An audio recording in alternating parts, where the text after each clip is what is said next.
نحمده ونستعينه ونستغفره ونعوذ بالله من شرور أنفسنا ومن سيئات أعمالنا. من يهده الله فلا مضل له ومن يضلله فلا هادي له، وأشهد أن لا إله إلا الله وأشهد أن محمدا عبده ورسوله. أما بعد، فإن أصدق الحديث كتاب الله، وأحسن الحدي حدي محمد صلى الله عليه وسلم، وشر الأمور محدثاتها، وكل محدثة بدعة، وكل بدعة ضلالة، وكل ضلالة في النار. فقال الله سبحانه وتعالى في كلامه المجيد: أعوذ بالله من الشيطان الرجيم. يا أيها الذين آمنوا اتقوا الله حق تقاته ولا تموتن إلا وأنتم مسلمون. وقال الله سبحانه وتعالى في آية أخرى: يا أيها الناس اتقوا ربكم الذي خلقكم من نفس واحدة وخلق منها زوجها وبث منهما رجالا كثيرا ونساء، واتقوا الله الذي تساءلون به والأرحام إن الله كان عليكم رقيبا.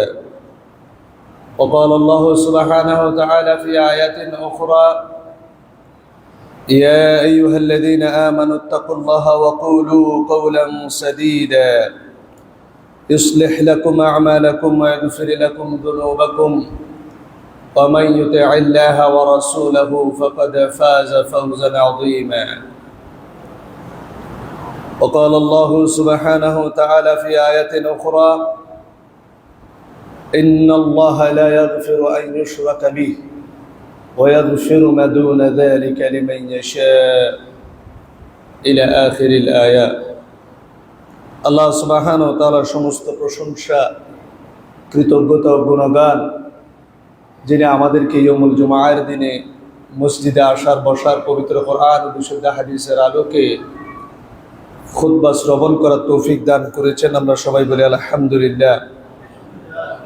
দরুদ ও সালাম প্রেরণ করেছে মুহাম্মদ রাসূলুল্লাহ সাল্লাল্লাহু আলাইহি ওয়াসাল্লামের পর।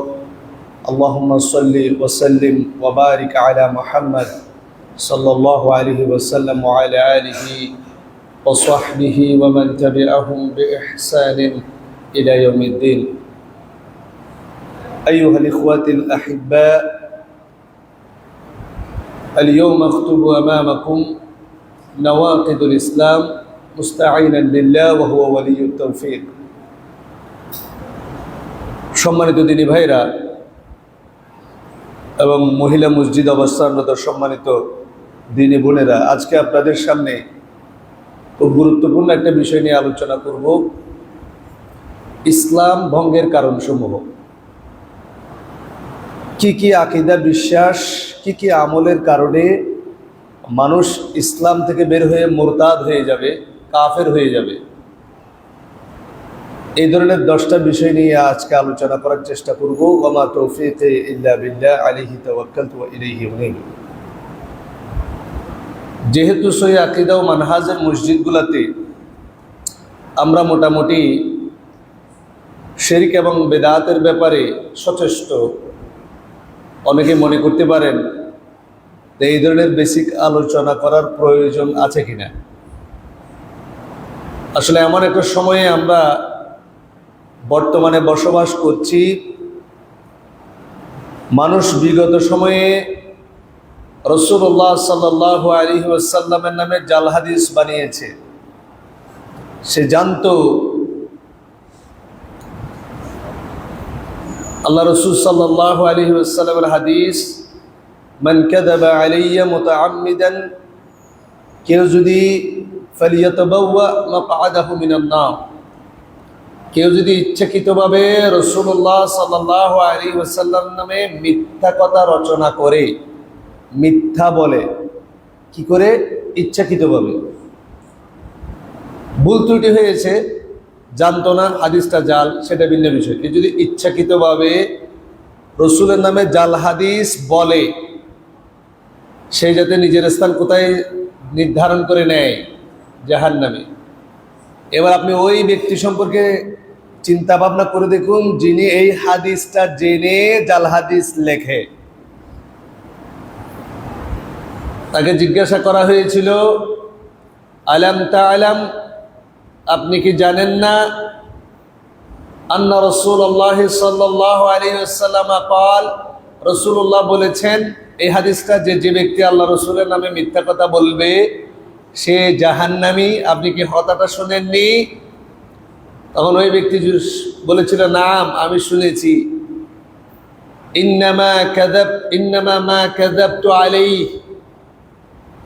ফাইন্নী কাযাবতু লাহ ফাইন্নী আনা কাযাবতু লাহ, নিশ্চয় আমি আল্লাহ রসুলের উপরে মিথ্যা কথা বলি না। আল্লাহ রসুলের উপরে আমি মিথ্যা কথা বলি না, মিথ্যা হাদিস বলি না, তবে আল্লাহ রসুলের পক্ষে আমি মিথ্যা হাদিস বলি। আস্তাগফিরুল্লাহ আলাযীম। শয়তান মানুষকে কোন জায়গায় ধোঁকা দেয়। রাসূলুল্লাহ সাল্লাল্লাহু আলাইহি ওয়াসাল্লামের ক্ষতি হবে, দ্বীন ইসলামের ক্ষতি হবে, শরীয়তের ক্ষতি হবে, এই ধরনের কোন হাদিস আমি বানাই না। আমি এমন নতুন নতুন হাদিস বানাই, যে হাদিস বানালে মানুষ কোরআন পড়বে, কোরআনমুখী হবে, রসুল্লাহকে মহব্বত করবে, রসুলকে ভালোবাসবে, দ্বীন ইসলাম উজ্জীবিত হবে। এই ধরনের নিত্য নতুন জাল হাদিস আমি বানাই। সুবহানাল্লাহ বলবেন না, আস্তাগফিরুল্লাহ বলবেন। এরা আলেম।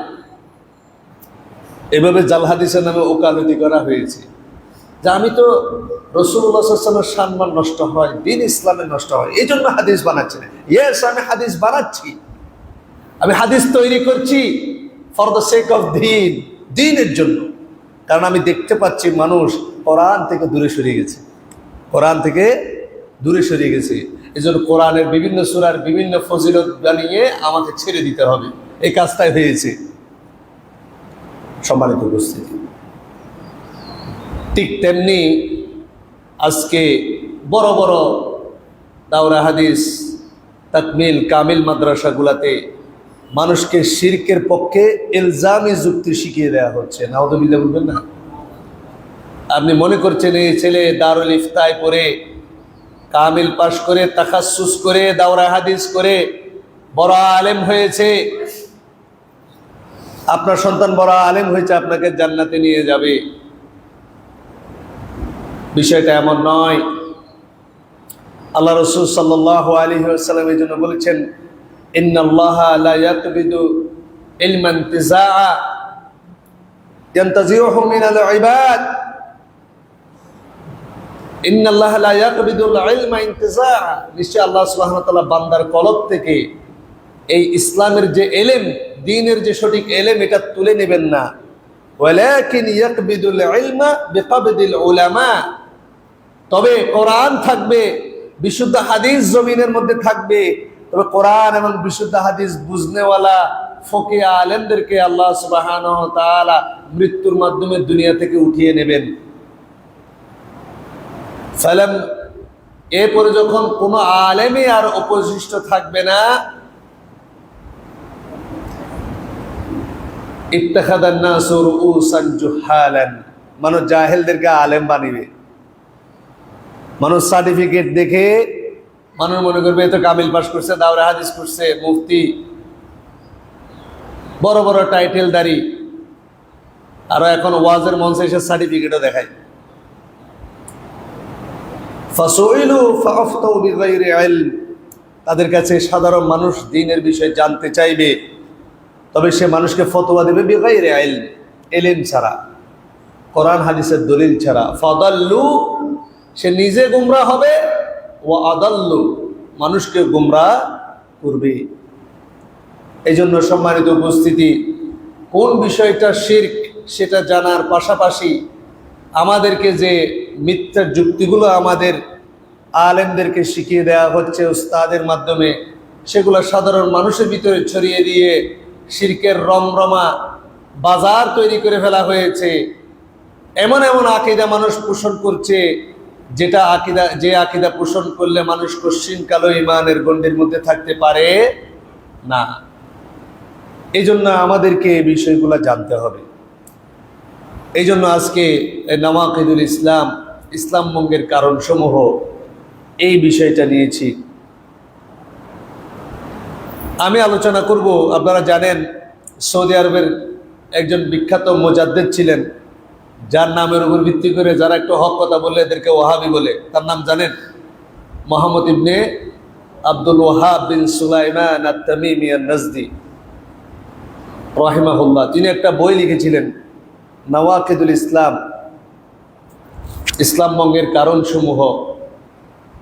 সেই বই থেকে আমি টাচ করার চেষ্টা করব, মূল প্রিন্সিপালসগুলো সেখান থেকে বলার চেষ্টা করবো ইনশাআল্লাহ আজিজ। তিনি বলছেন, ই'লাম আন্না মিন আ'যামি নাওয়াকিদিল ইসলামি 10।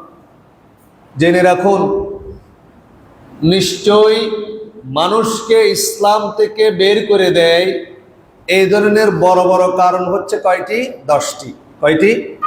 10টি। মনে রাখবেন। 1, আল-আউয়াল আশ-শিরকু ফি ইবাদাতিল্লাহি তাআলা। তিনি প্রথম বিষয় বলেছেন আল্লাহর ইবাদতের মধ্যে কি করা? শিরক করা। আল্লাহর ইবাদতের মধ্যে শিরক করা। আল্লাহ সুবহানাহু ওয়া তাআলা আমাদেরকে সৃষ্টি করেছেন কি জন্য? আল্লাহর ইবাদত করার জন্য। আল্লাহ বলছেন, ওমা খালাকতুল জিন্না ওয়াল ইনসা ইল্লা লিয়াবুদুন। আমি মানুষকে সৃষ্টি করেছি শুধুমাত্র আমার ইবাদতের জন্য। কথাটা পুরোপুরি বুঝেননি। আন্নাল ইবাদাতা লা তুসাম্মা ইবাদাতান ইল্লা মা'আত তাওহীদ। ইবাদতকে ইবাদত বলা যায় না কি ছাড়া? তাওহীদ ছাড়া। কাসসালাত, সালাতের মতো। কারণ আমরা জানি আন্নাস সালাতা লা তুসাম্মা সালাতান ইল্লা মা'আত তাহারা। পবিত্রতা ছাড়া সালাতকে যেমন সালাত বলা যায় না, তেমনি তাওহীদ ছাড়া কোনো ইবাদতকে ইবাদত হিসেবে গণ্য করা যায় না। কথাটা বুঝতে একটু কষ্ট হবে। আপনি সালাত করতে আসলেন, আপনার কাপড়ের মধ্যে নাপাকি রয়েছে, নাজাস রয়েছে।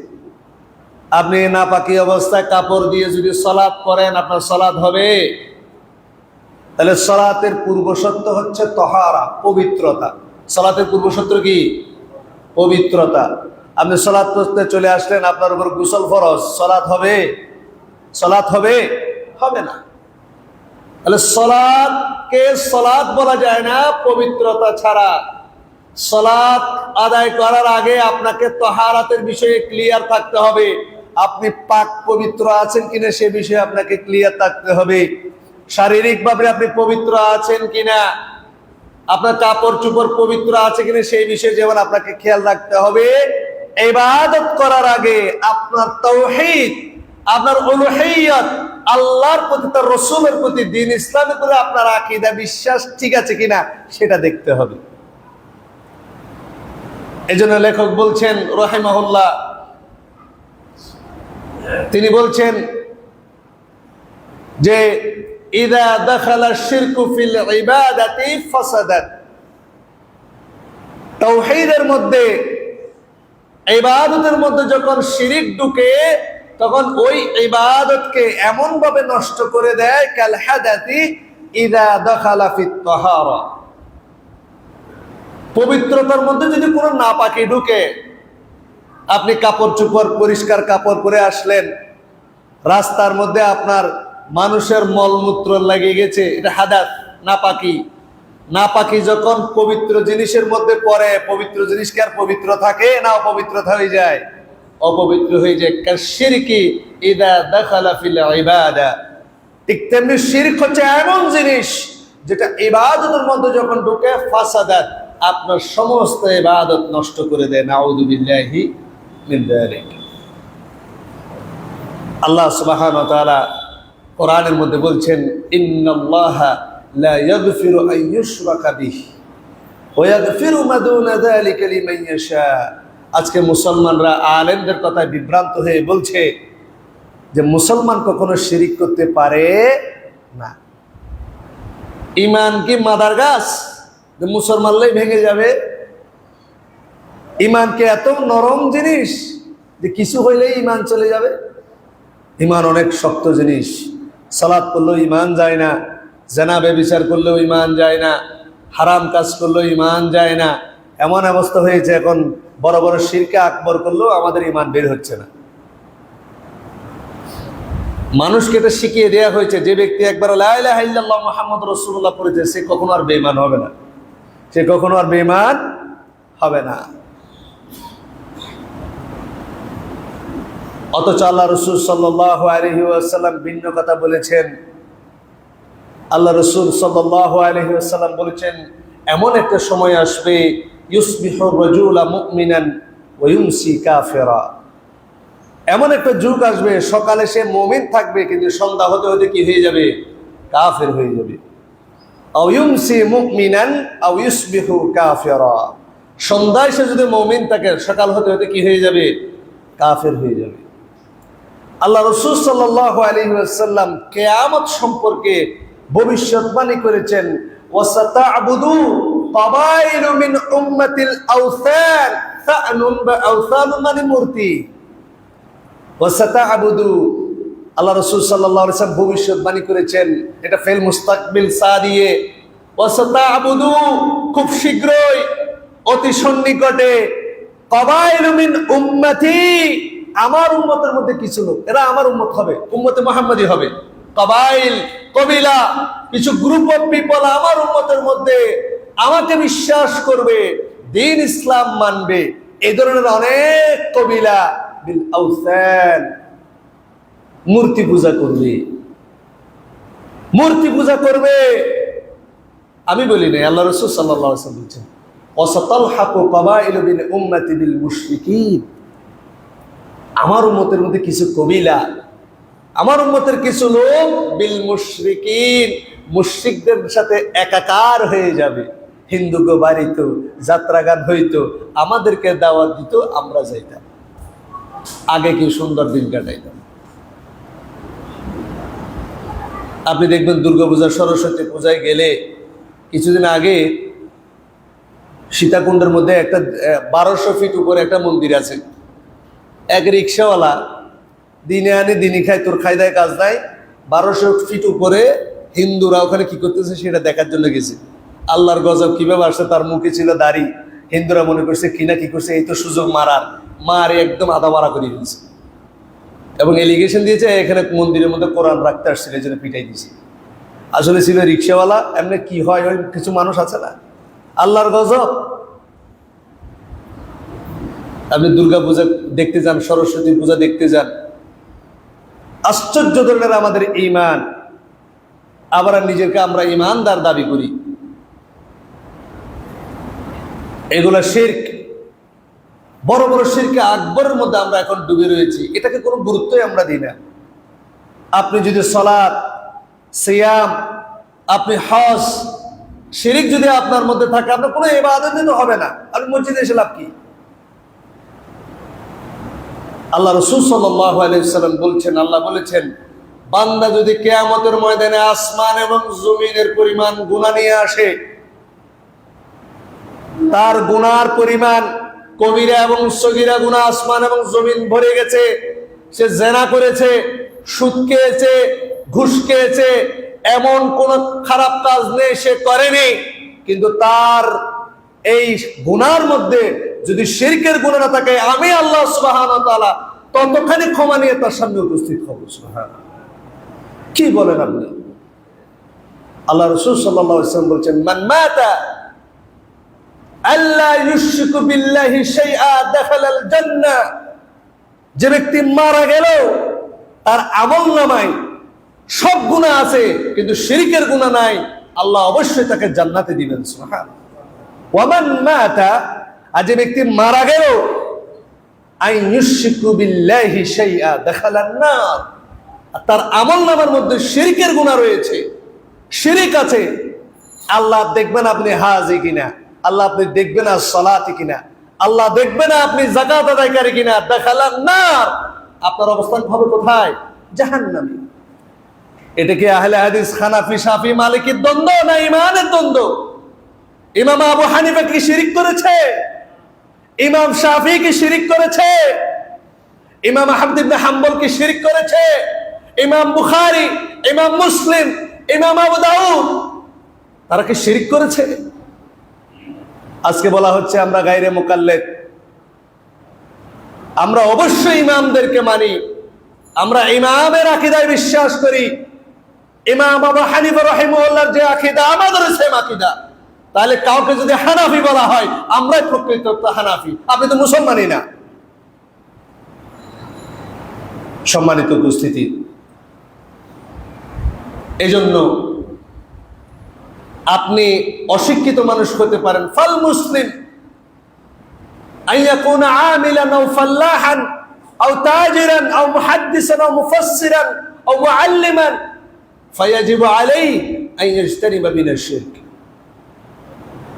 আপনি মনে করতে পারেন আপনি নেভি অফিসার, আপনি এয়ারফোর্সে জব করেন, আপনি একজন কৃষক, চাষা মানুষ, শ্রমিক, দিনে আনি দিনে খান। আপনি ডাক্তার, ইঞ্জিনিয়ার, কখনো মাদ্রাসার গণ্ডিতে পেরেননি, কিন্তু আপনার জন্য ওয়াজিব শিরক থেকে নিজেকে বিরত রাখা এবং নিজের পরিবারকে শিরকের ব্যাপারে সাবধান করা। যেভাবে লোকমান আলাইহিস সালাতু ওয়াস সালাম নিজের সন্তানকে বলেছিলেন, ইয়া বুনাইয়া লা তুশরিক বিল্লাহ। তুমি হয়তো অনেক অন্যায় করবে, ইউনিভার্সিটিতে যাবে, তুমি জব করবে, ব্যবসা করবে, তোমার অনেক ভুল ত্রুটি হতে পারে, তবে আমার সন্তান জীবনে আল্লাহর সাথে কাউকে শিরিক করবি, ইন্নাশ শিরকা লাযুলমুন আযীম। কারণ শিরিক করলে তার সমস্ত ইবাদত বরবাদ হয়ে যায়। এই জন্য সম্মানিত উপস্থিতি, আমরা চেষ্টা করব যে কাজগুলোতে শিরিক হয় সেই কাজগুলো থেকে আমরা যাতে নিজেরা বিরত রাখি। নিজের পরিবার পরিজন, নিজের সমাজ, আত্মীয়স্বজনকে দাওয়াত আপনাকে দিতে হবে। চারটা জিনিস আপনার জন্য ওয়াজিব। এক, আপনাকে ইলম অর্জন করতে হবে। যে বিষয়ে বললাম, মারিফাতুল্লাহ, মারিফাতুর রাসূল, মারিফাতুদ দ্বীন বিল আদিল্লাহ। আল্লাহ সম্পর্কে জ্ঞান, তার রাসূল সম্পর্কে জ্ঞান, তার দ্বীন সম্পর্কে আপনাকে দলিল সহকারে জ্ঞান আবশ্যক। জ্ঞান অর্জন করা আপনার জন্য কি ফরজ। ওয়া আমালু বিহি, এবং সেই অনুযায়ী আমল করা। আদ-দাওয়াতু ইলাইহি, এবং সেদিকে মানুষকে দাওয়াত দেওয়া। আস-সাবরু আলাল আদা ফি, এবং এই দাওয়াত দিতে গিয়ে যদি আপনি কষ্ট স্বীকার করেন, আপনাকে যদি কেউ খারাপ কথা বলে, মারে, আপনাকে সেই অবস্থায় ধৈর্য ধারণ করা। এই চারটা জিনিস আপনার জন্য কি ওয়াজিব। একজন মুসলমান হিসেবে এই চারটা জিনিস আপনার উপর ওয়াজিব। ইলম অর্জন করতে হবে, ইলমটাই দ্বীন। সে অনুযায়ী আমল করতে হবে, সে অনুযায়ী মানুষকে দাওয়াত দিতে হবে। এই দাওয়াত দিতে গিয়ে কষ্ট স্বীকার করতে হবে, তাহলে আপনি মুমিন, আপনি জান্নাতে যাবেন। আজকে শিরকের গুনাহ করা হচ্ছে, আপনি শিরক সম্পর্কে বুঝেছেন, আপনি মনে করতেছেন আপনার দায়িত্ব শেষ। আপনি একজন সরকারি কর্মকর্তা, আপনি একজন ব্যবসায়ী, আপনি ছাত্র, আপনি নিজে দিন বুঝেছেন, কিন্তু আপনার মনে হয় না আপনার পরিবারে শিরক হচ্ছে, গায়রুল্লাহর পূজা করা হচ্ছে, কিন্তু আপনি মনে করছেন এই বিষয়ে আপনার কোনো কিছু করার নাই। আলেম ওলামারা আছে, এরা করবে। এটা আপনার জন্য ওয়াজিব। লেখক রহিমাহুল্লাহ আয়াত নিয়ে এসেছেন, ইন্নাল্লাহা লা ইয়াগফিরু আন ইউশরাকা বিহি ওয়া ইয়াগফিরু মা দুনা যালিকা লিমান ইয়াশা। নিশ্চয়ই আল্লাহ সুবহানাহু ওয়া তাআলা আল্লাহর সাথে শিরকের গুনাহ ক্ষমা করেন না। যে ব্যক্তি আল্লাহর সাথে শিরিক করে সে গুনাহ ক্ষমা করেন না। এর বাইরে ওয়া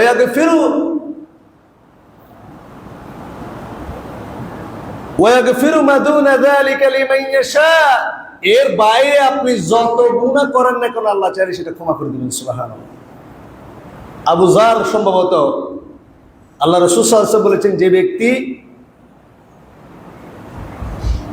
ঈমান আনে, প্রকৃততে ঈমান আনে, অর্থাৎ যার মধ্যে শিরিক নাই, সে যদি জিনাও করে, চুরিও করে, সে জান্নাতে যাবে। তিনবার আল্লাহ রাসূল বলেছেন। এরপরে যখন সাহাবী বলতেছে, ইয়া রাসূলুল্লাহ, জিনা করার পরও সে জান্নাতে যাবে, চুরি করার পরও সে জান্নাতে যাবে? তখন আল্লাহ রাসূল বাধ্য হয়ে বলছেন, তুমি সাহাবীর নাক যদি মাটির মধ্যে ধুলায় দূষিত হয়, তারপরে সে জান্নাতে যাবে। সুবহানাল্লাহ। এই জন্য ভাইয়েরা আমার, বোনেরা আমার, শিরকের বিষয়টা আপনারা খেয়াল রাখবেন। লেখক রহিমাহুল্লাহ বলছেন, ওয়ামিনহু, এই শিরকের মধ্যে, আল্লাহর ইবাদতের মধ্যে অন্তর্ভুক্ত হচ্ছে আযযাবহু লিগাইরিল্লাহ, আল্লাহ ছাড়া অন্য কারো নামে জবে করা। কামা ইয়াযবাহু লিল জিন আও লিল কবর, যেমন কিছু কিছু মানুষ জিনের জন্য অথবা কবরবাসীদের জন্য জবাই করে। এই বিষয়ে আমাদের অনেকের ভুল ধারণা আছে। দেখবেন মানুষ আল্লাহর নাম বাদ দিয়ে গায়রুল্লাহর নামে ভিন্ন টেকনিকে এখন জবাই করে। যেমন আপনি কোনো মাজারে গেলেন, সেখানে হুজুরকে দেখতেছেন, আপনি বিসমিল্লাহি আল্লাহু আকবার বলে তিনি জবাই করেছে। ধরুন উরুসের মহিষ, খসরুস শরীফ, নামগুলো আপনারা অনেকে শুনেন নাই। খসরুস শরীফ মানে হচ্ছে জন্মবার্ষিকী। খসরুস মানে কি? জন্মবার্ষিকী। আমরা বলি না যে হ্যাপি বার্থডে টু ইউ, এটার আরবি কেউ জানেন? এটা আরবি জানলে আপনি দাঁতের মধ্যে দাঁত কামড় দিবেন। হ্যাপি বার্থডে টু ইউ, এটার আরবি হচ্ছে ঈদু মিলাদিকা সাঈদ। ঈদে মিলাদুন নবী বলে না? ঈদে মিলাদুন নবী হচ্ছে মানে জন্মবার্ষিকী। আর যদি বলেন happy birthday to you, to you, তার মানে ঈদু ঈদু মিলাদিকা সাঈদ, তোমার জন্মদিন শুভ হোক, এটা হ্যাপি বার্থডে টু ইউ। আজকে এগুলাই আমরা বলছি হ্যাপি বার্থডে টু ইউ, মিলাদুন নবী করতেছি। এটাকে ওনারা বলে খুসরুস শরীফ। আর মৃত্যুবার্ষিকী উদযাপন করা হচ্ছে ওরস শরীফ। কারণ এই ইসলামিক নাম না দিলে তো আপনি খাবেন না। যদি বলেন মৃত্যুবার্ষিকী, আপনি যাবেন? যদি বলে জন্মবার্ষিকী, বলতে কিসের জন্মবার্ষিকী, যাবেন আপনি? এগুলি খ্রিস্টানদের কাজ। এই জন্য এটাকে ইসলামাইজেশন করা হয়েছে। খুসরুস শরীফ, ওরস শরীফ, আরবি এবং ফার্সি নাম মিশিয়ে আমাদেরকে দেয়া হয়েছে। ওখানে গেলে আপনি দেখবেন বিসমিল্লাহি আল্লাহু আকবার বলা হচ্ছে। এখন আপনি প্রশ্ন করতে পারেন, আল্লাহু আকবার তো বলা হলো জবে করার সময়, এই খাবারটা আমি খাইতে পারবো জি না? কারণ এখানে জবে করা শুধুমাত্র উদ্দেশ্য নয়, উদ্দেশ্য হচ্ছে কার উদ্দেশ্যে, এটাকে এখানে লক্ষ্যটা কি? লক্ষ্যটা হচ্ছে ওরস। লক্ষ্যটা কি? ঠিক যেভাবে একটা হিন্দুর বিয়েতে আপনি গেলেন, মুসলিম বাবুর্চি দিয়ে যদি জবাই করা হয়, তাহলে ওই খাবার কি আপনি খেতে পারবেন? আমার একটা বন্ধু ছিল, বলে তুই আমার বিয়েতে আসিস দুস্থ, মুসলিম বাবুর্চি রেখেছি, মুসলিম বাবুর্চি দিয়ে মুরগি জবাই করেছি, এরপর আমি খাইতে পারি না। কেন? কারণ বিয়েটা হচ্ছে আমার বন্ধুর। বিয়েটাই তো বিয়ে না, বিয়েটা তো শরীয়তসম্মত ভাবে বিয়ে হবে, উদ্দেশ্য হচ্ছে বিয়ে। সেখানে যদি আপনি মুসলিম বাবুর্চি না, বড় মুফতি দিয়ে জবাই করলেও আপনার ওই খাবার হালাল হবে না। এই জিনিসটা আমরা অনেকেই বুঝি না। আল্লাহ ছাড়া অন্যকে খুশি করার জন্য মান্নত করা হয়েছে এবং জবে করা হয়েছে। এটা আলটিমেট খুশিটা হচ্ছে আপনি আল্লাহর ঘরে যদি দিতেন গরুটা, তাহলে কখন সেটা মাজারে গিয়ে জবে হতো না, পীরের দরবারে গিয়ে জবে হতো না। আপনি মাজারেই গরুটা দিয়েছেন যাতে ওই আপনার যিনি শুয়ে আছেন তিনি যাতে আপনার প্রতি সন্তুষ্ট থাকেন, কিছু পাওয়ার আশায়, আল্লাহর সন্তুষ্টির জন্য না। মিডিয়া ধরেছেন আপনি। লেখক রহিমাহুল্লাহ বলছেন এটাও হচ্ছে বড় ধরনের শিরক। এই কাজ যদি কোনো ব্যক্তি করে, কোনো কবরবাসীর জন্য, কোনো জিনের জন্য, আল্লাহ ছাড়া কাউকে খুশি করার জন্য কেউ যদি কোনো কিছু জবাই করে, সে ইসলামের গণ্ডি থেকে বের হয়ে যাবে। এটা তাওহীদুল উলুহিয়্যাতের বিপরীত। আপনি যদি আল্লাহ ছাড়া কারো কাছে ইস্তেআনা, সাহায্য চান, আপনি সাথে সাথে কাফের হয়ে যাবেন। এখন আবার নতুন একটা টেকনিক শুরু হয়েছে, আল্লাহ ছাড়া কারো কাছে চাওয়া যাবে না। এটা যদি শিরিক হয়, বলে তাহলে আপনিও মুশরিক। বলে কিরকম? বলে আপনি আপনার বউয়ের কাছে গিয়ে লুঙ্গি চেয়েছেন, এ বউ আমার লুঙ্গি দাও, এ বউ আমার ভাত দাও, তাহলে আপনি বউয়ের কাছে চাইলেন না, তাহলে এটাও শিরিক। ভিক্ষুক এসে যদি বলে আমারে ভিক্ষা দেন, সাহায্য করেন, তাহলে ভিক্ষুক কি করলো? শিরিক করলো। ডাক্তারের কাছে গিয়ে যদি বলেন এ ডাক্তার আমারে বাঁচান, তাহলে আপনি শিরিক করলেন না? এলজামি জবাব দেওয়া হচ্ছে। এটা জাতা মানুষ না। জামিয়া আহমদিয়া সুন্নিয়া যে মাদ্রাসাটা আছে, এখন বর্তমান প্রিন্সিপাল, আগে প্রধান ফকি ছিলেন, মাসিক তরজুমানে তিনি প্রধান ফকি ছিলেন, এখন বর্তমান প্রিন্সিপাল। এলজামি মানুষ ছাত্রদেরকে জবাব শিখিয়ে দিচ্ছে দরসের মধ্যে, লা হাওলা ওয়ালা কুওয়াতা ইল্লা বিল্লাহ। এখন যদি আমরা যদি বলি এটা জবাব হিসেবে, আপনারা বেয়াদবি নেবেন। কোনো মাজারে যদি বলেন বাবাজার একটু পিঠটা চুলকাই দেন তো, কেমন হবে অবস্থা? আপনি যদি স্ত্রীকে খাবার চাবাইতে যদি শিরিক মনে করেন, পা টেনে দিয়ে বলে পা চুলকাইতেছে, বাবা একটু চুলকাই দেন, কি মনে করবেন তখন আপনি? দুই সাহায্য চাওয়ার মধ্যে আকাশ পাতাল বেশ কম আছে। স্ত্রীর কাছে গিয়ে আপনি যদি বলেন, হাঁটু গেড়ে আমাকে তুমি আমার আয় রোজগারের ব্যবস্থা করে দাও, আমাকে তুমি আমার চাকরিতে প্রমোশন করিয়ে দাও, তাহলে এটা শিরিক হবে না?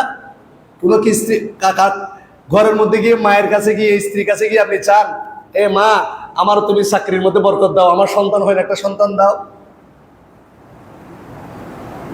এটা হচ্ছে দুনিয়াবি পারস্পরিক সহযোগিতা, এটা কখনো শিরিক হবে না। হ্যাঁ, তখনই শিরিক হবে যদি আপনি কারো কাছে গিয়ে যদি বলেন, আপনি আমার রিজিকের ব্যবস্থা করে দেন। যদি আপনি আপনার স্ত্রীকে বলেন, তুমি যদি না হতো আমার সবকিছু ধ্বংস হয়ে যেত, তুমি আমার আল্লাহর মতো, তাহলে অবশ্যই শিরিক হবে। ডাক্তারের কাছে গেলে শিরিক এই কারণেই হবে না, কারণ ডাক্তারের প্রেসক্রিপশনে লেখা থাকে কনসালটেন্ট, ডাক্তার কাউকে বাঁচাতে পারে না। আচ্ছা, পৃথিবীতে যদি ডাক্তাররাই মানুষকে বাঁচাতে পারতো, সবচেয়ে বেশি মানুষ মারা যায় ঘরে না হাসপাতালে? হাসপাতালে। তো ডাক্তারে যদি মানুষ বাঁচাতে পারে, হাসপাতালে এত লোক মারা যায় কেন? আর হাসপাতালে যিনি ডাক্তার, তার প্রেসক্রিপশনে লেখা আছে কনসালটেন্ট, পরামর্শদাতা।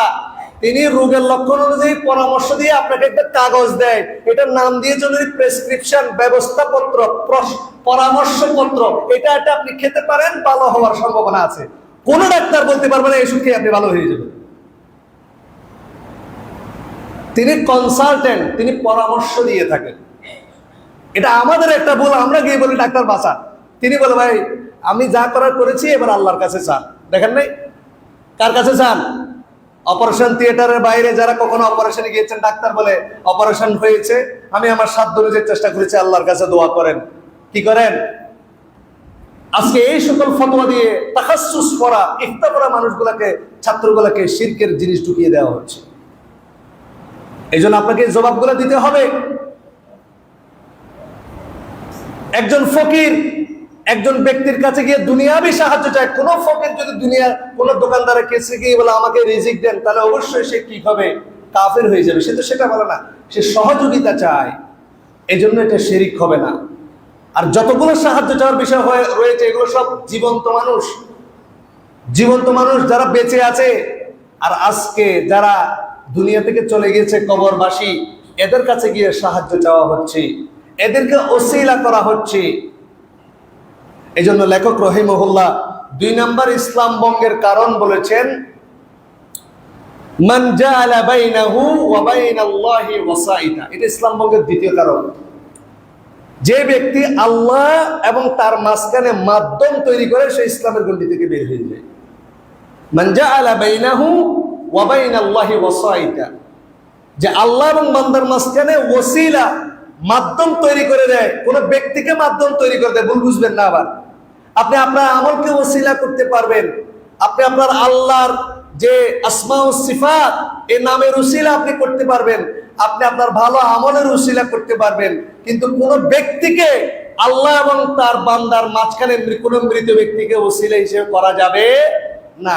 কোন নেককার ব্যক্তিকে ওসিলা করা যাবে এইভাবে।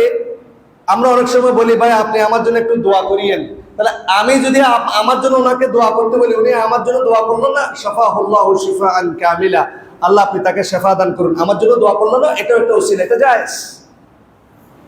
যেভাবে আব্বাস রাদিয়াল্লাহু তাআলা আনহুর ব্যাপারে ওমর রাদিয়াল্লাহু তাআলা আনহু সালাতুল ইস্তিসকার মধ্যে বলেছেন, এটা মানুষটা জীবিত হতে হবে। এজন্য আমরা বলি মানুষকে, জাহিদ ভাই আমার জন্য একটু দোয়া করিয়েন, এটা বৈধ। কিন্তু জাহিদ ভাই যদি মারা যায়, কবরে গিয়ে বলতে পারবো আমার জন্য একটু দোয়া করিয়েন? এই পার্থক্যটা আমাদেরকে বুঝতে হবে। কোন মৃত ব্যক্তিকে আপনি ওসিলা করতে পারবেন না, মাধ্যম করতে পারবেন না। মৃত মানে কি? মৃত মানে কারা? এখন ওনাদের আকীদা হচ্ছে সবাই জিন্দা, এই আর ঝামেলা। সবাই কি? কেউ মরে নাই। আসলে তো কেউ মরে নাই। আমি যদি আজকে মারা যাই, খাটিয়ার মধ্যে যদি আমাকে তোলা হয়, তাহলে যিনি নেককার ব্যক্তি, আল্লাহ রাসূল বলছেন, তাকে বলবে আমাকে তাড়াতাড়ি নিয়ে যাও। সে কথা বলবে, সে প্রত্যেক মানুষের পায়ের আওয়াজ শুনবে, এবং সে যদি বদকার হয়, সে বলবে আমাকে কোথায় নিয়ে যাওয়া হচ্ছে। মুনকার নাকির কি কোনো মৃত মানুষকে প্রশ্ন করতে পারবে? কোনো মৃত মানুষকে কি কথা বলা যায়? মান রাব্বুক, আপনি একজনকে প্রশ্ন করতেছেন, তোমার আল্লাহকে। মৃত মানুষকে কি প্রশ্ন করা যায় নাকি? কোনো মানুষ মারা গেছে, তাকে যদি আপনি বলেন কেন আছো, সে কোনো জবাব দিতে পারবে? তো মুনকার নাকির এসে প্রশ্ন কাকে করবে? নিশ্চয় সে জীবিত, তবে দুনিয়ার জীবনে নয়, আলমে বারজাখের জিন্দেগিতে। দুনিয়ার চ্যাপ্টার ক্লোজ, কিন্তু তারপরে সে মারা যায়নি, সে স্থানান্তরিত হয়েছে, ইন্তেকাল হয়েছে। সেখানে যদি সে নেককার হয় তাকে ঘুম পাড়িয়ে দেওয়া হবে, জান্নাত দেখিয়ে দেওয়া হবে। আর বদকার হলে এমন একটা হাতুড়ি দিয়ে তাকে আঘাত করা হবে, এমন জোরে ওই মাইয়াত চিৎকার করবে, মানুষ এবং জিন ছাড়া সমস্ত প্রাণী তার আওয়াজ শুনতে পাবে। এবার আপনারা বলেন, কবরে যে লোক আছে সে জিন্দা না মৃত? জীবিত। এইরকম যুক্তিগুলো তো সবাই জীবিত, কেউ মরে নাই। এটাকে কখনো জীবিত বলা হয় না, কারণ দুনিয়ার চ্যাপ্টার তার জন্য ক্লোজ। দুনিয়ার চ্যাপ্টারে সে মৃত, আখিরাতের জিন্দেগিতে সে জীবিত। পৃথিবীর আদম আলাইহিস সালাতু ওয়াস সালাম হতে শুরু করে কিয়ামত পর্যন্ত কোন মানুষ হাকিকি অর্থে সে মারা গিয়েছে, দুনিয়ার চ্যাপ্টার ক্লোজ, কিন্তু তার মারা গিয়েছে মানে সে সবকিছু শেষ হয়ে গেছে। এটা নাস্তিকদের আকীদা। আমাদের আকীদা হচ্ছে তার রূহ রয়েছে সেখানে। আপনি যদি ভালো মানুষ হন, আপনার ইল্লিয়িনে আপনার নামের লিস্টে থাকবে। আপনি যদি গুনাহগার হন, সিজ্জিয়িনে আপনার নামের লিস্টে হবে। কেউ তো মরা না, আপনার শরীর শুধু মাটির সাথে মিশে যাবে, আল্লাহ আপনাকে আরেকটা দেহ দেবে। অথচ ওনাদের আকীদা হচ্ছে সবাই দুনিয়ার জীবনে জীবিত। অথচ আল্লাহ বলছেন, আল্লাযী খালাকাল মাউতা ওয়াল হায়াতা লিয়াবলুয়াকুম আইয়ুকুম আহসানু আমালা। আল্লাহ হায়াত মত সৃষ্টি করে দিয়েছেন পরীক্ষা করার জন্য। পরীক্ষা মানে কি? ফামান যুহজিহা আনিন নারি ওয়া উদখিলাল জান্নাহ।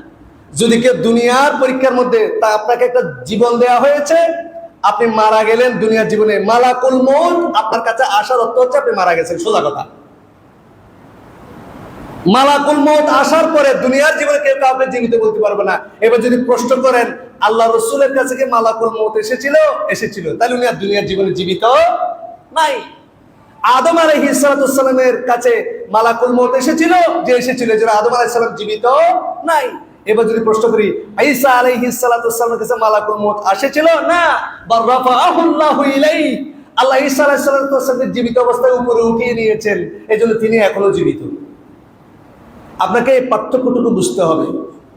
আমরা যাদেরকে আউলিয়া বলছি, আমি তাদেরকে খারাপ বলছি না। আল্লাহ বলছেন যারা আল্লাহর বন্ধু, এদের কোনো ভয় নেই। আমার প্রশ্ন হচ্ছে, তাদের কাছে কি মালাকুল মউত এসেছিল? যে এসেছিল, তাহলে তারা মৃত। আপনাকে এইভাবেই এটা ক্লিয়ারিফাই করতে হবে। কোন ব্যক্তি, কোন মৃত ব্যক্তিকে, যার কাছে মালাকুল মউত এসেছে, এরকম কোন ব্যক্তিকে যদি ওসিলা করে, মাধ্যম করে, সে ইসলামের গণ্ডি থেকে বের হয়ে যাবে। আল্লাহ সুবহানাহু ওয়া তাআলা মুশরিকদের উদাহরণ দিচ্ছেন, ওয়াল্লাযীনা ইত্তাখাযু মিন দুনিহি আউলিয়া মা না'বুদুহুম ইল্লা লিয়ুকাররিবুনা ইলাল্লাহি যুলফা। সূরা জুমারের 3 নম্বর আয়াত।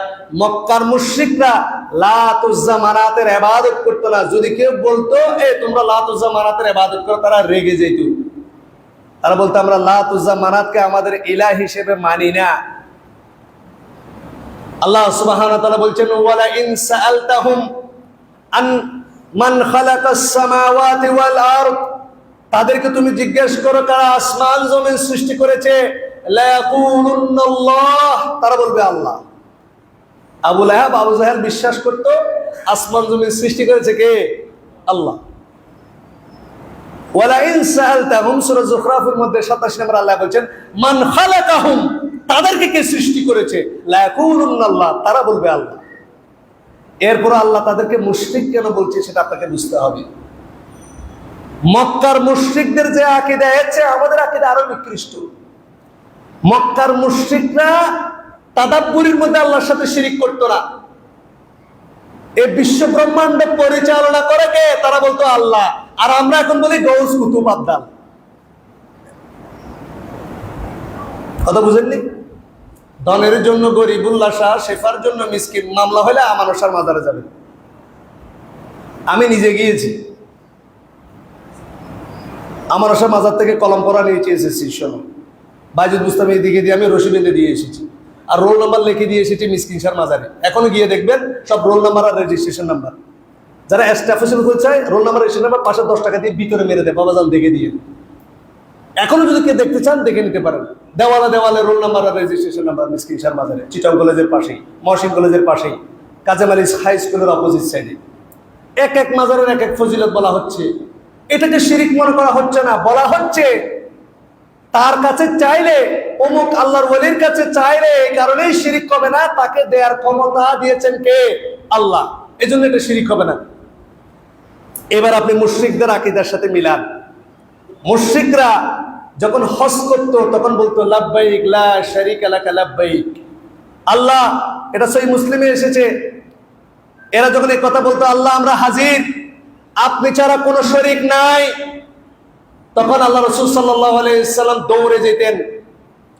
আল্লাহ রাসূল বলতেন কাদ কাদ হয়েছে, আর বাড়িও না। তবে তারা থামতো না, তারা বলতো লাব্বাইক লা শারীকা লাকা লাব্বাইক ইল্লা শারীকান হুয়া লাক। মুস্তাসনা ইসকো তো আরবিতে, মানে অর্থাৎ আল্লাহ আপনি ছাড়া কোনো ইলাহ নাই, আপনার কোনো শরীক নাই, তবে একজন আছে। আল্লাহ শরীক কয়জন আছে? একজন। আবার বলো হুয়া লাক, তবে তার মালিক আপনি। তামলিকুহু ওয়া মা মালাক, সে আমাদেরকে যেগুলো দিতে পারে, তার যে দেয়ার ক্ষমতা আছে, সেটার মালিকও আল্লাহ আপনি। আল্লাহ রাসূল এই কথা বলতে তাদেরকে নিষেধ করার পরও তারা বলতো আল্লাহ আপনার কোনো শিরিক নাই, একজন শরীক আছে আপনার, তার মালিক আপনি। আচ্ছা, যা আমাদেরকে দিতে পারে, তার যে ক্ষমতা, সেটার মালিকও আপনি। তারপর আল্লাহ বলছেন ইন্নামাল মুশরিকুনা নাজাস, তোমরা নাপাক। সেম আকীদা আজকে আমাদের মধ্যে চলে এসেছে। তারা কখনো লাত উজ্জা মানাতের ইবাদত করেনি, তারা লাত উজ্জা মানাতকে ওসিলা হিসেবে মানতো, কারণ তারা মনে করতো আমরা গুনাহগার, হয়তো আল্লাহ আমার কথা শুনবে না। এজন্য তারা ওয়াত সুআ ইয়াউক ইয়াগুস নাসর আমর বিন লুহাই, নূহ আলাইহিস সালাতু ওয়াস সালামের যুগের যে আল্লাহর ওলিরা ছিল, ওয়াত সুআ ইয়াউক ইয়াগুস নাসর সূরা নূহ মধ্যে যে পাঁচজন আল্লাহর ওলির কথা এসেছে, তাদের মূর্তিগুলো স্বপ্নের মধ্যে শয়তান আমর বিন লুহাইকে দেখিয়ে দিয়েছেন, এবং বিভিন্ন গোত্র এক একজন মূর্তিকে ভাগ করে নিয়েছিল নিজেদের ইবাদতের জন্য। তারা এগুলোকে ওসিলা মানত, সরাসরি তারা আল্লাহকে স্রষ্টা হিসেবে মানত। তারা মনে করতো আল্লাহর ধন ডিস্ট্রিবিউশন হয়ে গেছে, এখন আল্লাহর কাছে চাইলে আর পাওয়া যাবে না।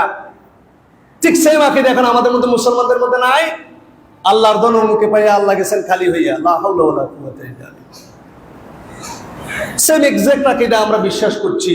লেখক রহিমাহুল্লাহ বলছেন ওয়ায়াদউহুম ওয়ায়াসআলুহুমুশ শাফাআ ওয়ায়াতাওয়াক্কালু আলাইহিম কাফারা ইজমান।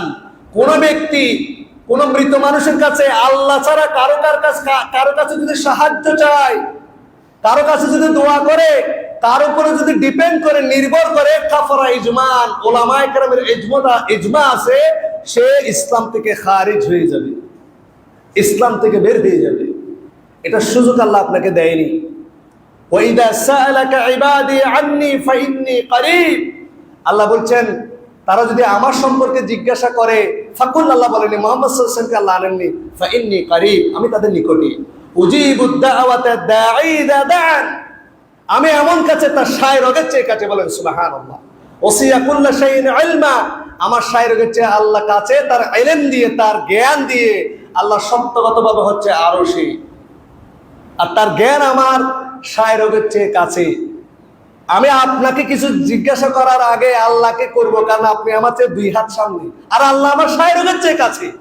কার কাছে চাইবো বলেন? আল্লাহ চেয়ে নিকটবর্তী পৃথিবীর মধ্যে আপনার কেউ নাই। আপনার পাশে যিনি বসে আছেন আপনার চেয়ে 4 ইঞ্চি পৃথক আছে, কিন্তু আর আল্লাহর ইলম আপনার শায় রোগের চেয়ে কাছে। আপনি কার কাছে চাইবেন? ফাইন্নী করিব, আল্লাহ অতি নিকটবর্তী আপনার। আপনি ডাক দেওয়ার সাথে সাথে আল্লাহ আপনার কথা শোনেন।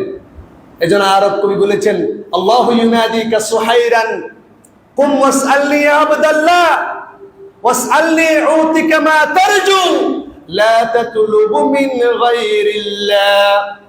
আল্লাহ প্রথম আসমানে নেমে আসেন শেষ রাত্রিতে এবং বান্দাকে বলে, কুম ওয়াসআল ইয়া আবদাল্লাহ, তুমি উঠো ঘুম থেকে আমার কাছে চাও, ওয়াসআলনি উতিকা মা তারজু, তুমি যাই চাইবে আমি তোমাকে তাই দেব। সুবহানাল্লাহ। লা তাতলুবু মিন গায়রিল্লাহ, তুমি আল্লাহর কাছে, আল্লাহ ছাড়া কারো কাছে চেয়েও না, আল্লাহ ছাড়া তুমি কারো কাছে তাওয়াক্কুল করিও না। যদি কোনো ব্যক্তি করে, সে সাথে সাথে কাফের হয়ে যাবে। এই দুইটা বিষয় আমাদের মধ্যে, আমাদের সমাজে মাত্রাতিরিক্ত ভাবে বেশি। শিরকের দোহাই দিয়ে, ওসিলার দোহাই দিয়ে আমরা আজকে শিরক করছি। কথায় কথায় আমরা আজকে ওসিলা তালাশ করছি, মাধ্যম দিচ্ছি। অনেকে সরাসরি না চাইলেও আমরা ওসিলা দিয়ে চাই কোনো মৃত ব্যক্তির, এটা হারাম। আমি বলিনি অমুক মৃত ব্যক্তি হারাম, আমি জানি তার সম্পর্কে। আল্লাহর বন্ধুকে আল্লাহ জানে না, আমি জানি। আমার বন্ধুকে ওহী আসে নাকি? আপনি বলতেছেন অমুক আল্লাহর ওলি, আপনি কেন জানেন? যদি প্রশ্ন করি, আপনার বলে ওহী আসছে? আল্লাহ বলছেন আলা ইন্না আউলিয়া আল্লাহি লা খাউফুন আলাইহিম ওয়া লা হুম ইয়াহজানুন, নিশ্চয় যারা আল্লাহর বন্ধু এদের কোনো ভয় নেই, এরা দুঃখিত হওয়ার কিছু নাই। তবে আল্লাহ এরপরে বলে দিয়েছেন আল্লাহর বন্ধু কারা, আল্লাহর ওলি কারা হতে পারবে, এটা আল্লাহ বলে দিয়েছেন। আল্লাযীনা আমানু ওয়া কানু ইয়াত্তাকুন, যারা ঈমান এনেছে, যারা আমি আল্লাহকে ভয় করে, এরা সবাই আমার ওলি, সবাই আল্লাহর ওলি। লাহুমুল বুশরা ফিল হায়াতিদ দুনিয়া ওয়া ফিল আখিরাহ, তাদের জন্য দুনিয়ায় কল্যাণ, আখিরাতেও কল্যাণ। সূরা ফাতিরের 32 নম্বর আয়াত আল্লাহ বলেন সুম্মা আওরাসনাল কিতাবাল্লাযীনা ইসতাফাইনা মিন ইবাদিনা, আমার ইবাদের মধ্যে, আমার বান্দাদের মধ্যে যাদেরকে ভালোবাসি তাদেরকে আমি কিতাবের অধিকারী করেছি। ফামিনহুম যালিমুল লিনাফসি, তবে আমি যাদেরকে কিতাবের অধিকারী করেছি, চয়েস করেছি, তাদের মধ্যে কেউ কেউ নিজের নফসের প্রতি গুনাহ করে ফেলে। আমরা অনেকে মনে করি গুনাহগার হলে মনে আল্লাহর ওলি থেকে নাম কেটে যাবে, জি না। আল্লাহ বলছেন ফামিনহুম যালিমুল লিনাফসি ওয়া মিনহুম মুকতাসিদ ওয়া মিনহুম সাবিকুম বিল খায়রাতি বিইذনিল্লাহ। আল্লাহ বলছেন যালিকা হুয়াল ফাদলুল কাবীর। আল্লাহর ওলির মধ্যে তিনটা ক্যাটাগরি আছে। নিজের নফসের প্রতি আল্লাহ বলছেন কেউ কেউ জুলুম করে, কেউ কেউ আছে মধ্যমপন্থী, কেউ আছে আল্লাহর আদেশে সকল কল্যাণকর কামে অগ্রমে। তবে তিনজনের মধ্যে কেউ আল্লাহর ওলি থেকে নাম কাটে যাবে না, কারণ যালিকা হুয়াল ফাদলুল কাবীর, এটা আল্লাহর মহা অনুগ্রহ। বলেন সুবহানাল্লাহ। আপনি গুনাহ করলে আল্লাহ বলছেন কুল ইয়া ইবাদিয়াল্লাযীনা আসরাফু আলা আনফুসিহিম লা তাকনাতু মির রাহমাতিল্লাহ ইন্নাল্লাহা ইয়াগফিরুদ দুনুবা জামিআ ইন্নাহু হুয়াল গফুরুর রহিম। আমার বান্দাদের মধ্যে এই আয়াতটা তাদের উপর নাজিল হয়েছে যারা শত শত কতল করেছে, শত শত নারীকে জিনা ব্যভিচার করেছে, আর ইসলাম গ্রহণ করতে এসে বলছেন ইয়া রাসূলুল্লাহ, আমাদের জীবনে আমরা কত মানুষকে হত্যা করেছি জানি না, কত নারীর সাথে ব্যভিচার করেছি জানি না, কত জীবন আমরা নেশাগ্রস্ত ছিলাম জানি না। এত বড় গুনাহগারকে আল্লাহ কি মাফ করে দেবে?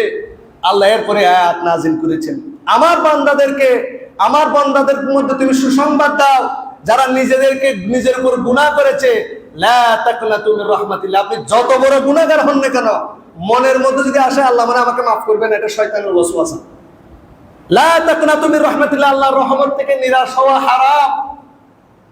শয়তান আল্লাহর কাছে শপথ করেছে, মুসনাদ আহমদের হাদিস, ইয়া আল্লাহ আপনার ইজ্জতের কসম, যতক্ষণ পর্যন্ত আদম আলাইহিস সালাতু ওয়াস সালামের শরীরে রূহ থাকবে, এই বনি আদমের শরীরে রূহ থাকবে, ততক্ষণ পর্যন্ত আমি তাকে গোমরাহ করব। আর আল্লাহ নিজের নামে শপথ করেছেন, আমার ইজ্জত এবং জালালের কসম, আমি আমার ইজ্জতের কসম করে বলছি, হে শয়তান, বান্দা 40 বছর গুনাহ করে একবার যদি আমার কাছে দুই ফোঁটা চোখের পানি ফেলে, আমি আল্লাহ তার অতীতের সমস্ত গুনাহ মাফ করে দেব। সুবহানাল্লাহ। ইন্নাল্লাহা ইয়াগফিরুদ দুনুবা জামিআ। আল্লাহ বলছেন আল্লাহ তোমার সমস্ত গুনাহ মাফ করার এখতিয়ার রাখেন। আপনি যদি শিরক করে থাকেন, মারা যদি না দিয়ে থাকেন, শিরকের গুনাহ আমি বলেছি মাফ হয় না কখন? যদি আপনি মারা যান। The door of repentance is still open until death. মৃত্যু পর্যন্ত তওবা করার রাস্তা খোলা। যারা শিরক করেছেন আজকে তওবা করেন, আল্লাহ সুবহানাহু ওয়া তাআলা আপনি সদ্য মায়ের পেট থেকে ভূমিষ্ঠ হওয়া নবজাতক সন্তানের মতো নিষ্পাপ হয়ে যাবেন। সুবহানাল্লাহ। এজন্য আমাদেরকে ফিরে আসতে হবে। এবং আল্লাহ সুবহানাহু ওয়া তাআলা বলেন ইন্নাহু হুয়াল গফুরুর রহিম। ফামান তাবা ওয়া আমানা ওয়া আমিলা আমালান সালিহা। শুধু তাই নয়, হে আমার বান্দা, তুমি অতীতের জীবনে জিনা করেছো, অনেক গুনাহ করেছো, তুমি যদি তওবা করো, তুমি যদি ঈমান আনো, তুমি যদি আমলে সালাহ করো, ফাউলাইকা ইউবাদদিলুল্লাহু সাইয়্যাতিহিম হাসানাত, আমি তোমার গুনাহকে সওয়াবে পরিণত করে দেব। সুবহানাল্লাহ। এটা হচ্ছে আমার আল্লাহ। এজন্য তিনি রব, তিনি হালিম, তিনি সহনশীল, তিনি গফফার, তিনি রহিম। রহমান হচ্ছে সমস্ত মানুষের জন্য। আল্লাহ আমাদেরকে করুণা করার জন্য নিজের নামও একটা সিলেক্ট করে নিয়েছেন, সেটা হচ্ছে আর রহিম। তিনি আর রহিম দ্বারা দয়া করেন শুধু মুমিনদেরকে, আর রহমান দিয়ে মুমিন এবং কাফের সবাইকে। সুবহানাল্লাহ। এজন্য আসুন আমরা ঈমানদার হয়ে আগে, ইবাদত গুজার হওয়ার আগে, সালাত আদায়কারী হওয়ার আগে, নামাজি হওয়ার আগে, হজ করার আগে, যাকাত দেওয়ার আগে, রমজানের রোজা রাখার আগে আপনি ডিসাইড করুন আপনি আগে ইমানদার কিনা। ইবনে মাজার হাদিস, আল্লাহ রাসূলের সাহাবী বলছেন, আমরা আগে নাতাআল্লামুল ঈমান ক্বাবলা তাআল্লুমিল কুরআন। আমরা ঈমানের জ্ঞান আগে অর্জন করতাম আল্লাহ রাসূলের কাছ থেকে কোরআন শিখার আগে। কোরআন কিভাবে পড়তে হবে সেটা শিখার আগে আমরা ঈমানের বিষয়ে দরস নিয়ে নিতাম। আর আজকের যুগে তোমরা ঈমান শিখার আগে কোরআন শিখা শুরু করছো। আমাদের অনেকে আছে না, আসেন কোরআন এইভাবে শিখি। তো কোরআন এইভাবে শিখে 10 নেকি না, আপনি কোনো নেকি পাবেন না, কারণ আপনার ঈমানই ঠিক নেই। আগে আপনার ঈমান ঠিক করেন, এরপরে ইবাদতে মনোযোগী হন। কারণ আপনি যত ইবাদত করবেন, আপনার ঈমান যদি ঠিক না থাকে, যেটা বললাম আন্নাল ইবাদাতা লা তুসাম্মা ইবাদাতান ইল্লা বিত-তাওহীদ, আপনার ইবাদতই হবে না তাওহীদ ছাড়া। কাল হাদাতি কাত তাহারা কাস সালাত, সালাতের মতো আন্না সালাতা লা তুসাম্মা সালাতান ইল্লা বিত-তাহারা, পবিত্রতা ছাড়া যেমন সালাত হয় না, তাওহীদ ছাড়া ইবাদতের কোনো মূল্য হয় না। আল্লাহ সুবহানাহু ওয়া তাআলা আমাদেরকে কথাগুলো বুঝার এবং আমল করার তৌফিক দান করুক, আল্লাহুম্মা আমিন। ইনশাআল্লাহ 2টা বিষয় নিয়ে আলোচনা করেছে, এটা ধারাবাহিক আলোচনা হবে। আর 8টা বিষয়, যেটা নওয়াকিদুল ইসলামের মূল বিষয়, সবচেয়ে বড় যে ইসলাম ভঙ্গের কারণ, এই বিষয়গুলো নিয়ে ধারাবাহিক আলোচনা করার চেষ্টা করব। আল্লাহ সুবহানাহু ওয়া তাআলা আমাদেরকে আপনার নিউট্রাল দৃষ্টিভঙ্গি থেকে, স্বতন্ত্র দৃষ্টিভঙ্গি থেকে কথাগুলো বুঝার এবং শিরকে আকবরের মতো বড় গুনাহ থেকে বিরত থাকার তৌফিক দান করুক। আল্লাহুম্মা আমিন। আকুলু কওলি হাযা ওয়া আস্তাগফিরুল্লাহ লি ওয়া লাকুম ফাস্তাগফিরুহু ইন্নাহু হুয়াল গফুরুর রহিম।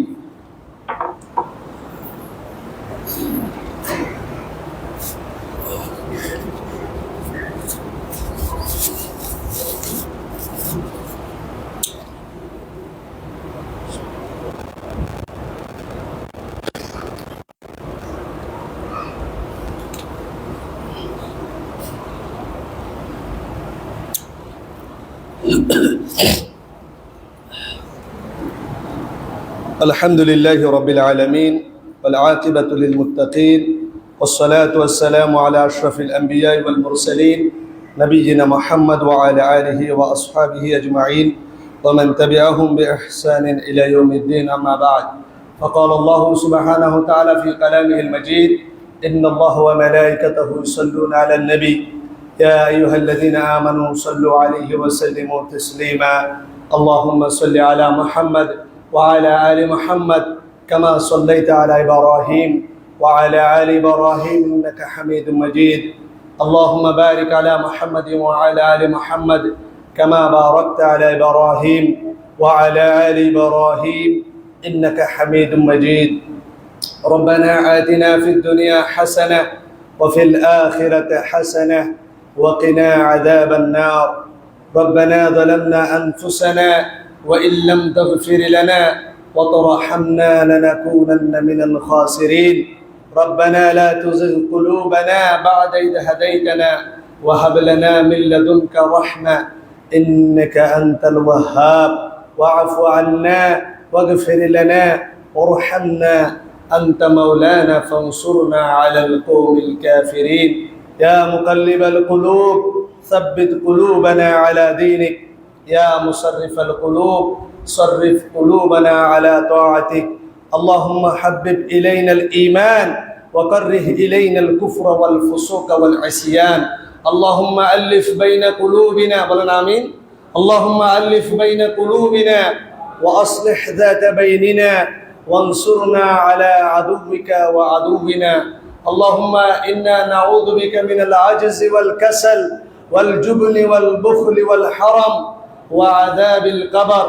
اللهم إنا نعوذ بك من الفقر والقلة والذلة ونعوذ بك من أن أظلم أو نظلم أو نظلم يا رب العالمين. اللهم إنا نعوذ بك من فتنة النار وعذاب النار. اللهم إنا نعوذ بك من شر الغنى والفقر. اللهم إنا نسألك الهدى والتقى والعفاف والغنى. اللهم إنا نسألك علما نافعا ورزقا طيبا وعملا متقبلا. عباد الله رحمكم الله، عباد الله رحمكم الله، عباد الله رحمكم الله. إن الله يأمر بالعدل والإحسان وإيتاء ذي القربى وينهى عن الفحشاء والمنكر والبغي يعظكم لعلكم تذكرون. سبحان ربك رب العزة عما يصفون وسلام على المرسلين والحمد لله رب العالمين. قوموا للصلاة.